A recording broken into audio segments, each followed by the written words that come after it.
نحمده ونصلي ونسلم على رسوله الكريم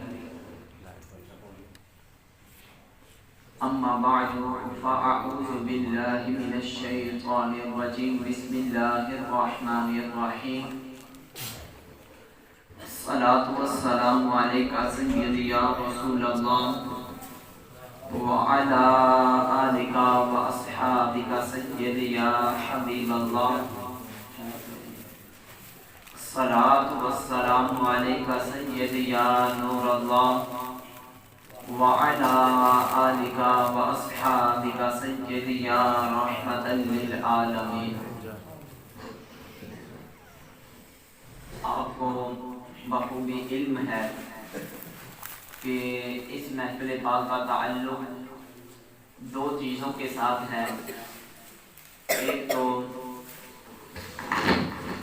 قرآن مجید مکمل ہونے کے حوالہ سے ہے اور دوسرا سیدنا حضرت ابوبکر صدیق رضی اللہ تعالی عنہ کو خراج تحسین پیش کرنے کے لیے ہے.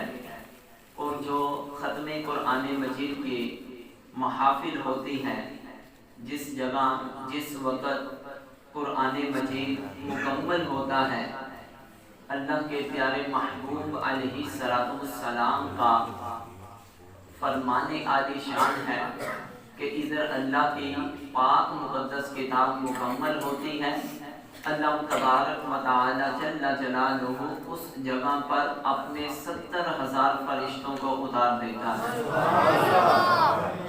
اور پھر دوسری حدیث مبارکہ کا یہ خلاصہ ہے، اللہ کے پیارے محبوب علیہ السلام فرماتے ہیں کہ جب تکمیل قرآن مجید ہوتا ہے، جب قرآن مجید مکمل ہوتا ہے اور اس وقت اللہ تبارک و تعالی جل جلالہ کی بارگاہ میں جو بھی دعا کی جائے، حضرت انس رضی اللہ تعالی عنہ فرماتے ہیں اللہ تعالیٰ اس دعا کو بھی اپنی بارگاہ میں قبول فرماتا ہے. تو اسی طرح ایک آدمی حج کرنے کے لیے جانے لگا اور کسی سے اس نے پوچھا کہ مجھے بتاؤ کہ جب حاجی حج کرنے کے لیے جاتا ہے، اس کی جب پہلی نظر کعبہ پہ پڑتی ہے، جب اس کی پہلی نظر کعبہ پہ پڑتی ہے تو اپنے دل میں یا اپنی زبان سے جو بھی اللہ کی بارگاہ میں دعا کرے، اللہ کی بارگاہ میں وہ دعا قبول ہوتی ہے. تو آپ مجھے بتائیے کہ میں کون سی دعا کروں؟ جب میں کعبہ کو دیکھوں، ایک دعا کروں گا تو باقی حسرتیں رہ جائیں گی، آخر میں کون سی دعا کروں؟ تو ان کو فرمایا گیا کہ جب تم کعبہ کو دیکھو تو تم نے دعا یہ کرنی ہے کہ یا پروردگار عالم، آنے والے وقت میں جو بھی میں تیری بارگاہ سے دعا مانگوں تو ان تمام دعاؤں کو اپنی بارگاہ میں قبول فرمانا. تو جو بھی ہم اپنے دلوں میں نیک حاجات، تمنائیں، آرزویں لیے بیٹھے ہیں، اللہ تعالیٰ کی ذات ہم تمام کی دعاؤں کو اپنی بارگاہ میں قبول و منظور فرمائے. کیونکہ پروگرام کو ہم نے زیادہ طویل نہیں کرنا. تو اب اللہ تعالیٰ کی پاک مقدس کتاب قرآن مجید فرقان حمید کی تلاوت کے لیے ہمارے اس مسجد کے نمازی، مؤذن بھی ہیں اور خادم بھی ہیں. میری مراد حافظ محمد عاصم صاحب سے التماس ہے کہ وہ آیات بینات کی تلاوت سے ہم سب کے دلوں کو مستفید فرمائیں اور ان کی تلاوت سے قبل ایک پرزور نعرے کا جواب دیں. نعرہ تکبیر، نعرہ رسالت، نعرہ رسالت، نعرہ غوثیہ، نعرہ حیدری، عظمت سیدنا حضرت ابوبکر صدیق.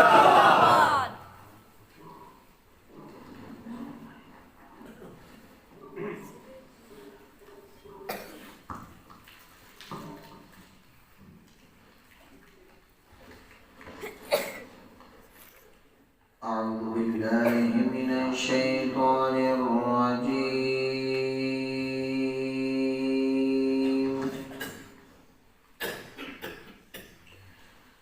بسم الله الرحمن الرحيم.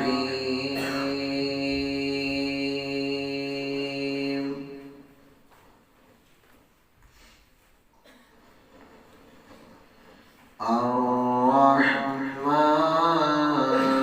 علم القرآن.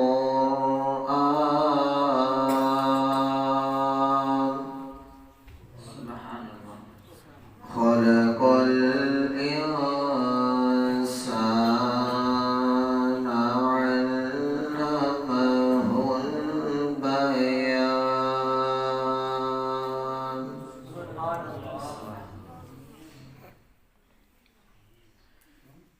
الرحمن علم القرآن خلق الإنسان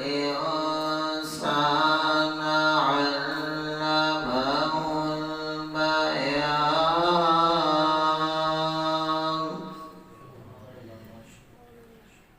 الشمس والقمر بحسبان.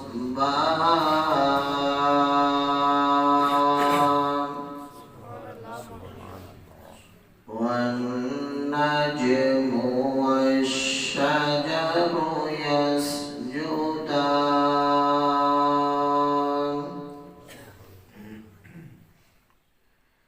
الشمس والقمر بحسبان. والنجم والشجر يسجدان. سبحان الله. والسماء رفعها ووضع الميزان.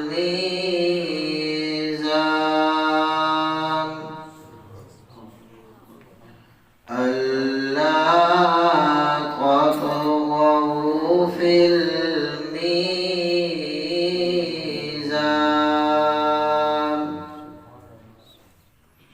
وأقيموا الوزن بالقسط ولا تخسروا الميزان.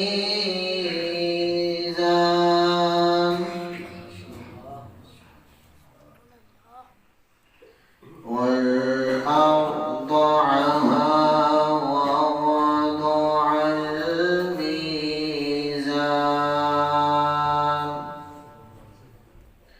فيها فاكهة والنخل ذات الأكمام. والحب ذو العصف والريحان.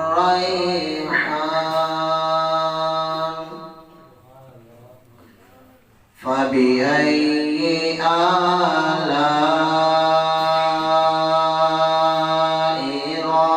ربكما تكذبان.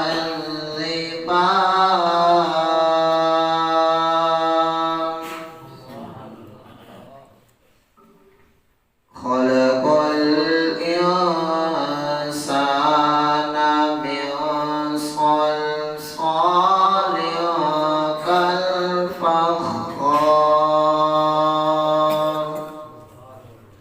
فبأي آلاء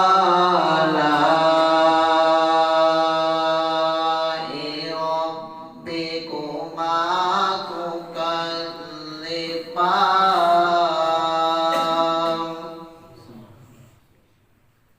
بسم الله الرحمن الرحيم.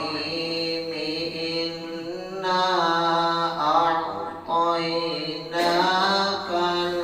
الكوثر فصل لربك وانحر. إن شانئك هو الأبتر. إنا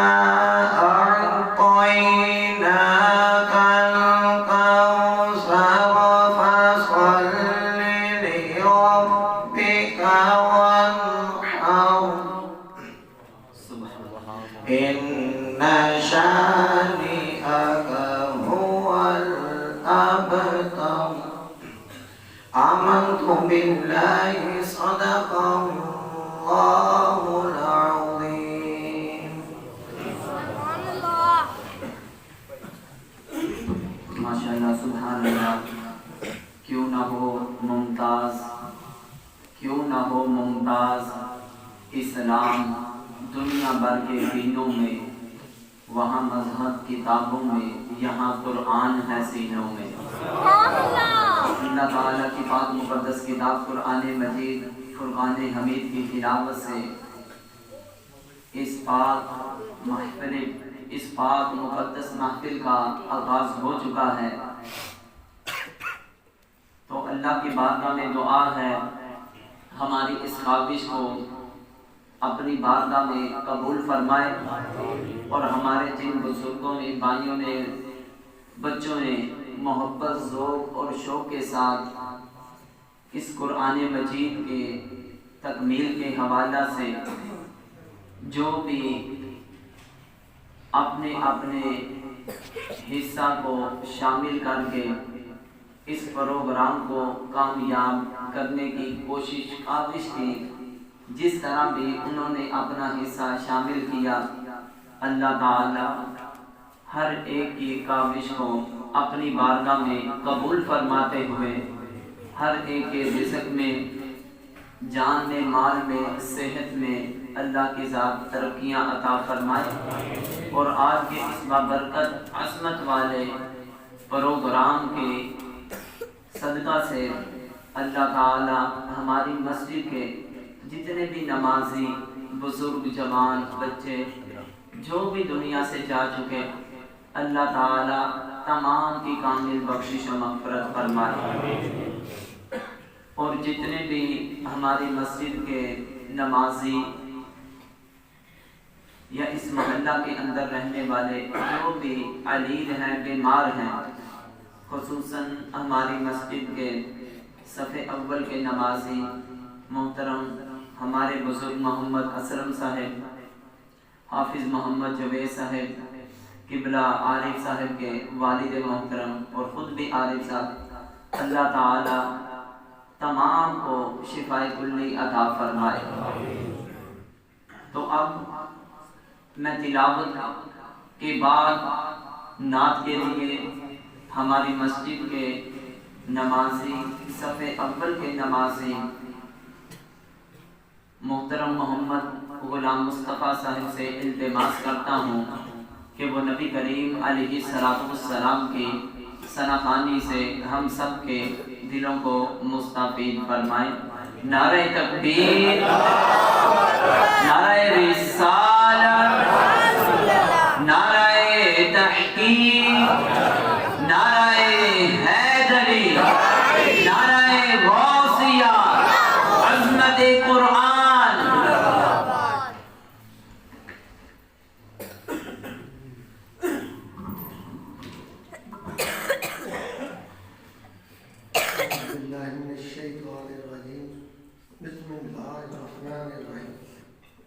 میرے نہایت ہی واجب الاحترام بزرگوں، نوجوان ساتھیوں اور بچوں، السلام علیکم ورحمۃ اللہ وبرکاتہ. میری طبیعت کوئی تھوڑے دنوں تو ٹھیک نہیں گئی، اور میرے بزرگ بھی ہجرے کافی بیمار ہیں، اور آج دن بھی ماشاءاللہ بہت پیارا ہے. اس کر کے میں سارے دوستوں سے التماس کروں گا کہ نعت پڑھنی ہے تو نعت میں نہیں پڑھنی، اج نعت تسی پڑھو تو میں تھوڑا ساتھ دیا گا. پہلے نعت خان کا ساتھ تسی دیندے سو، اج نعت خان تھوڑا ساتھ دے. ویسے بھی دعائیاں نعت ہے، ہر بچے کو نعت آتی ہوئے گی، کر دے کر میرا پسند اسی وہ پڑھنی ہے تو مل کے پڑھیں گے. اللہ کے نیک بندے کا فرمان ہے کہ 24 گھنٹے کی گھڑی ایسی ہوتی جی قبولیت دی ہوتی. اسی نعت پڑھا گے، اللہ کی ذات میں قبول فرما دے، اور جنہیں بھی بیمار سب شفاء فرما دے. اور سارے رات آواز بلند درود پاک پڑھو. صلی اللہ علیہ وسلم.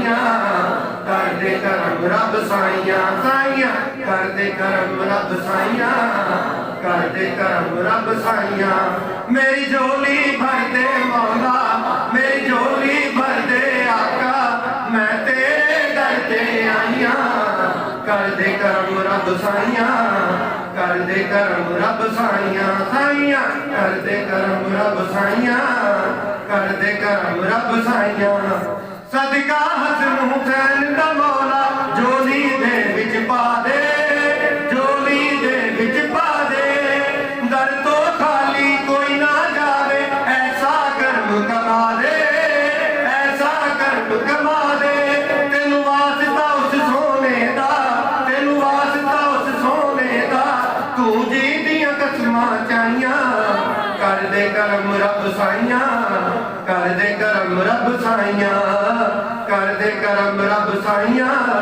ਕਰਦੇ ਕਰਮ ਰੱਬ ਸਾਈਆਂ ਸਾਈਆਂ ਕਰਦੇ ਕਰਮ ਰੱਬ ਸਾਈਆਂ ਕਰਦੇ ਕਰਮ ਰੱਬ ਸਾਈਆਂ ਬਿਮਾਰਾਂ ਦੀ ਸੋਨੇ ਰੱਬਾ ਦੂਰ ਹੋਵੇ ਬਿਮਾਰੀ ਦੂਰ ਹੋਵੇ ਬਿਮਾਰੀ ਦੇ ਔਲਾਦ ਨੁਰੀਨਾ ਸਭ ਨੂੰ ਖਤਮ ਹੋਵੇ ਲਾਚਾਰੀ ਖਤਮ ਹੋਵੇ ਲਾਚਾਰੀ ਦਾਰਾ ਦਾ ਸਦਕਾ ਮੌਲਾ ਪੰਜ ਤਨ ਦਾ ਸਦਕਾ ਮੌਲਾ ਪੰਜ ਦਿਲ ਦੀਆਂ ਹੋਣ ਸਫਾਈਆਂ ਕਰਦੇ ਕਰਮ ਰੱਬ ਸਾਈਆਂ ਕਰਦੇ ਕਰਮ ਰੱਬ ਸਾਈਆਂ ਸਾਈਆਂ ਕਰਦੇ ਕਰਮ ਰੱਬ ਸਾਈਆਂ ਕਰਦੇ ਕਰਮ ਰੱਬ ਸਾਈਆਂ ਮੈਂ ਗੁੱਡੀ ਓਏ ਲੋਕੋ ਮੈਂ ਗੁੱਡੀ ਹੱਥ ਡੋਰ ਸਜਣ ਦੇ ਜਿਵੇਂ ਰੱਖੇ ਉਵੇਂ ਰਹਿਣਾ ਮੈਂ ਗੁੱਡੀ ਹੱਥ ਡੋਰ ਸਜਣ ਦੇ ਜਿਵੇਂ ਰੱਖੇ ਉਵੇਂ ਰਹਿਣਾ ਮੁਨਾਸਿਬ ਨਹੀਂ ਸ਼ਰੀਅਤ ਅੰਦਰ ਉਹ ਖਸਮ ਨੂੰ ਮੰਦਾ ਕਹਿਣਾ ਹਾਏ ਖਸਮ ਨੂੰ ਮੰਦਾ ਕਹਿਣਾ ਹੱਕ ਹੱਕ ਖਸਮ ਨੂੰ ਮੰਦਾ ਕਹਿਣਾ ਤੇ ਜਿਹੜੀਆਂ ਗੁੱਡੀਆਂ ਆਪੇ ਚੜੀਆਂ ਉਹ ਕਦੇ ਨਾ ਚੜਨ ਉਚਾਈਆਂ ਉਹ ਗੁੱਡੀਆਂ ਚੰਗੀਆਂ ਉੱਡੀਆਂ ਜੋ ਸਾਈਆਂ ਆਪ ਚੜਾਈਆਂ ਉਹ ਗੁੱਡੀਆਂ ਚੰਗੀਆਂ ਉੱਡੀਆਂ ਜੋ ਸਾਈਆਂ ਆਪ ਚੜਾਈਆਂ